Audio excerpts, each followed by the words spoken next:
Good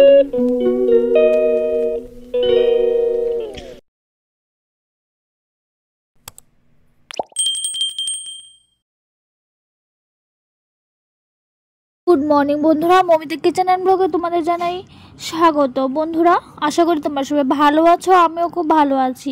তো বড়দের প্রণাম আর ছোটদের অনেক অনেক ভালোবাসা জানিয়ে আজকের ব্লগটা কিন্তু শুরু করছি। তো বন্ধুরা, আমি মৌমিতা আর আমি বলছি ত্রিপুরা থেকে।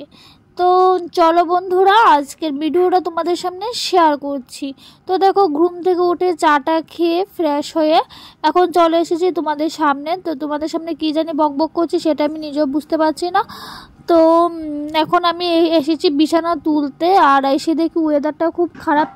ওয়েদারটা এরকম হয়েছে যে যেমন বৃষ্টি আসবে বৃষ্টি আসবে, কিন্তু বৃষ্টি তো আসে না। বৃষ্টি ওই দিন আর আসলো না, একটু পরে পুরো ঝাঁকানাকা দিয়ে একটা রৌদ্র উঠেছে।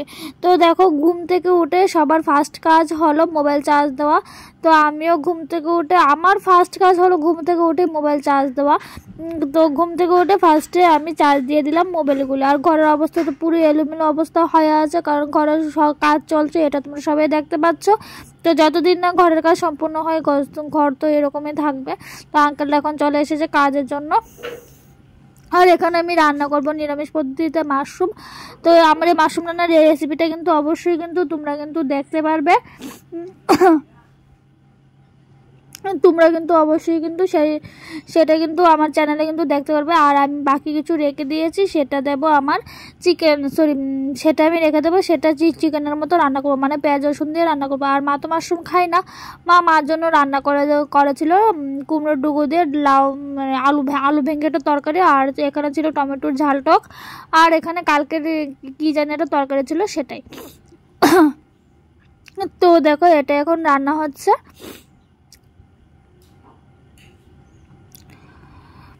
আর দেখো বাইরের ওয়েদারটা দেখায়, মানে যেমন এখনই পুরো কালবৈশাখী ঝড়ের মতো, পুরো যেমন ঝড় নামবে এরকম একটা ওয়েদার আর হয়ে আছে।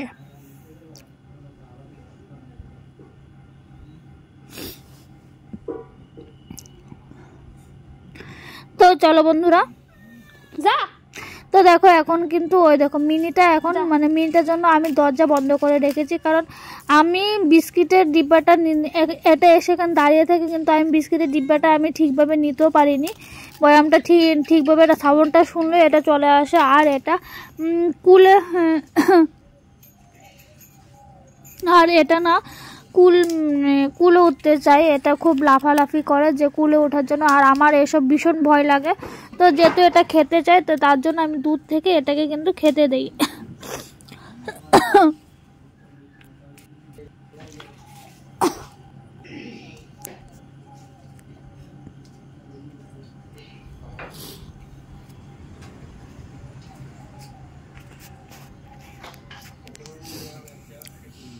তো তো তার জন্য এটাকে খাবার দিচ্ছি।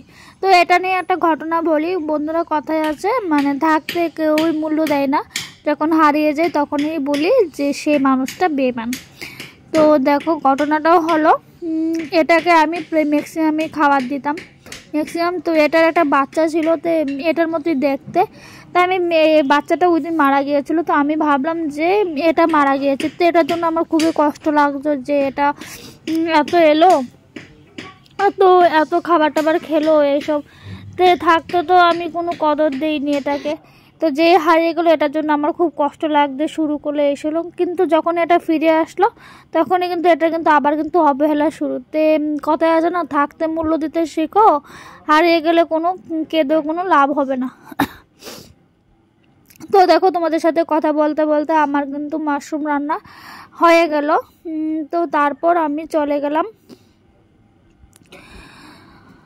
পুজো দিতে। তো স্নান টান করে এখন পুজো দিতে চলে আসলাম বন্ধুরা। আর আমি ভয়ের সাথে তো তোমরা তো সবাই জানো, এক্সট্রা একটা সাউন্ড দিতে হবে আমার বাড়ির মানুষের, সেটাই বুঝি না। তো দেখো বন্ধুরা, এটা এখানে আমি আবার পুজো টুজো দিয়ে সারলাম। আর দেখো বাহিরে দেখো কি ঝাঁকানাকা দিয়ে রোদ্র উঠেছে, মানে এখন দেখি আবহাওয়া দেখি মানে গিরগিটির মতো পরিবর্তন হয় না, সেখানে আবহাওয়ার কোনো দোষ নেই, ওয়েদার চেঞ্জ, ওয়েদার তো এরকম তো হয়। তো আমি এখানে চটজলদি ভাতটা খেয়ে নিচ্ছি। শোনো, তো ভাতটা খেয়ে নিচ্ছি বন্ধুরা। তো কার কার মাশরুম তরকারি এই ফেভারিট, এটা কিন্তু অবশ্যই কিন্তু কমেন্ট করে কিন্তু জানাবে বন্ধুরা। তো যেহেতু বৃষ্টি আসবে বলে সকালে আমি গাছে জল দিইনি, তো তার জন্য আমি কি করলাম, বিকালে গাছগুলিকে জল দিয়েছি, কারণ খুব রৌদ্র ছিল, ঝাঁকানাকাভাবে খুব রৌদ্র হয়েছিল। তো গাছে যদি জল যদি না দিই আমার গাছগুলি তো একদমই শুকিয়ে যাবে, তো গাছে জল দিতেই হবে। আর এখানে আমি বেগুন গাছ থেকে শুরু করে চন্দ্রমল্লিকা, গাঁদা ফুল, রজনীগন্ধা অনেক জিনিস আমি লাগিয়েছিলাম, মরিচ গাছ, প্রচুর গাছ আমি লাগিয়েছিলাম। এটা ছিল আমার হাজারি গোলাপ। আর হাজারি গোলাপটা আমি কি করেছি দেখো, নিচে দিয়ে গুঁড়া দিয়ে কিন্তু কেটে দিয়েছি। এটা কিন্তু একটা ডাল থেকে এটা হয়েছে আমার, মানে আমি কেচি দিয়ে গাছটাকে ছাঁটাই করতে গিয়েছিলাম আর এটা দিলাম এখান দিয়ে কেটে। তো মানে কী করতে গিয়ে কী করলাম সেটা আমি নিজে বুঝতে পারলাম না। তো যা গাছটা কিন্তু আমার অনেকটাই বড় হয়েছে। গাছটাকে পরবর্তী ব্লগে তোমাদের সামনে খুব সুন্দর করে গাছটাকে শেয়ার করব। আর আমার খুব ইচ্ছা, আমার গাছের খুব ইচ্ছা, তো আমার বাড়ির এরিয়াতে কোনো গাছের কোনো নার্সারি নেই, তো যেতে হবে আগরতলাতে। তো যখন আগরতলা যাব তখন এখান থেকে খুব গাছ নিয়ে আসবো। এটা ছিল দুধটা, এটা আমার বাড়ির পাশ থেকেই একজনের বাড়ি থেকে বন্ধুরা নিয়েছিলাম। তো চলো এখন যাব ঘরে। তো প্রায় সন্ধ্যা হয়ে যাচ্ছে, তো সন্ধ্যা টন্ধা এখানে দিতে হবে। তো আমাদের এখানে একটু তাড়াতাড়ি সন্ধ্যা হয়ে যায়, তাড়াতাড়ি বলতে 5টা 5:30 নাগাদ এখন সন্ধ্যা হয়ে যায়। যেহেতু গ্রাম্য পরিবেশ, সকালটা একটু তাড়াতাড়ি হয়, ভোর 4:30টার দিকে পুরো ফর্সা হয়ে যায়। তো আগে ভোরবেলা খুব হাঁটতে যেতাম, কিন্তু এখন ভোরবেলার দিকে আমার এত ঘুম পায় আমি নিজেও বুঝতে পারি না। তো আমি এখানে বাইরে দাঁড়িয়ে আছি, কারণ মা এখানে ঘরটা শুরু দিচ্ছে। বিকালবেলা সবারই ঘর ঝাড়ু দিতে হয়। আর দেখো আগের দিন আমি মাখা সন্দেশ বানিয়েছিলাম, সেটা পুরো ফিনিশড, তার জন্য আমি আবার বানিয়েছিলাম, তো সেটা তোমাদের পরে দেখাবো। আর দেখো এখন সন্ধ্যা হয়ে গেছে, এখন আমি মার জন্য নিয়েছি দুধ চা আর আমার জন্য নিলাম র চা। আর এগুলি হলো চকলেট, এগুলি কিন্তু আমার না, এগুলি হলো পিমুনির জন্য। পিমুনি এসে চকলেটের খুব বায়না করে, তো পিমুনির জন্য আমি কিছু চকলেট সবসময় ঘরে নিয়ে আসি। আর এটা হলো বন্ধুরা আমার চা। আর এখানে দেখো আমি দুটো নারকেলও এনে রেখেছি।